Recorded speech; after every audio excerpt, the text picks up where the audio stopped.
Storytelling is a key component of the games from LucasArts and BioWare because what it really provides is greater immersion for the player. It's important for this game in particular, The Old Republic, because we're really trying to add a fourth pillar to the MMO space. And the way we're doing that is through incredible characters you get to interact with and story with consequences that really affect the world around you. The story that unfolds is the story you create. You are actually creating your own personal Star Wars saga. Star Wars is a classic story. It is the classic hero's journey. You've got a young man going out into the strange. He's experiencing amazing things that nobody else has seen. He's learning about the battle that everyone has between the light side of themselves and the dark side of themselves. And these are classic themes that appear again and again in Star Wars and are themes that appeal to everyone.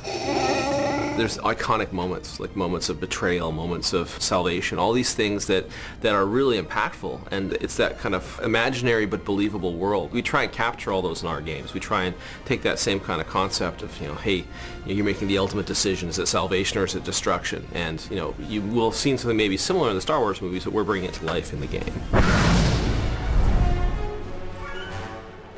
The story timeline in The Old Republic takes place hundreds of years after KOTOR, but still thousands of years before the era of the rise of Darth Vader in the movies, which everyone knows. That gives us a really fertile, kind of unexplored part of the Star Wars timeline to work with. There's lots of Jedi around, lots of Sith forces around, so that gives us a lot of flexibility to create adventures for players to really get into. Everyone wants to have a lightsaber. That's a lot of kids' dreams, to have that lightsaber, to use the Force. And we want it to be in an era where it makes sense for there to be thousands of Jedi and thousands of Sith in the universe. This is a time period where the original Sith have reemerged. They have come back and surprise attacked the Republic. The Republic was not ready for it. They got pushed back very strongly. The Sith attacked Coruscant. They blew up the Jedi Temple and then pushed them into a really disadvantageous treaty. The Treaty of Coruscant has been holding for a little while but is already fraying at the edges, and everything is very, very tense. We are not talking Cold War, we are talking constant border and skirmish war when the game begins that is only holding because nobody is quite ready to say, okay, let's throw the entire galaxy back into conflict again.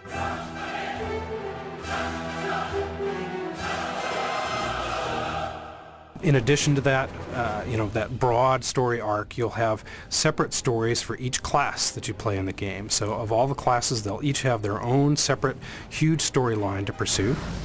Not only do you say, hey, I have a bounty hunter fantasy, so I'm going to play a bounty hunter instead of playing a Sith, but now within that, you're going to have as much choice in that one class as you would have had in an entire BioWare game before. Because every single class gets its own story, and that's a story personal to the player. So he gets to have his own Star Wars trilogy. Whether he's a bounty hunter, whether he's a Sith, whether he's a Jedi, or one of the many other classes we're developing, each of those classes has a completely unique story. There'll be moments where you'll have ethical decisions, whether to kill somebody or not, or you'll have a master who challenges you, who used to be your friend, or a companion that you're playing with who doesn't like what you're doing and may decide to betray you. These are fully engaged characters, so when you're talking to someone, you literally, the camera works just like a movie, and if they're getting emotional, they're clearly getting emotional, and everything makes sense. And as a player, seeing that is going to be something that will be very surprising to people, because it's something that it's really at the level we're doing never really been contemplated. Actually having this true, engaging, long-term, hundreds of hours cinematic experience. You really want you to feel the player to have that emotional connection with the world, with the universe, and feel like there's another reason to play that keeps pulling them along long term, so they feel like they have a reason to continue. Throughout it all, they feel like they're the actor and the director of the experience at the same time, at the center of this epic storyline in the Star Wars universe.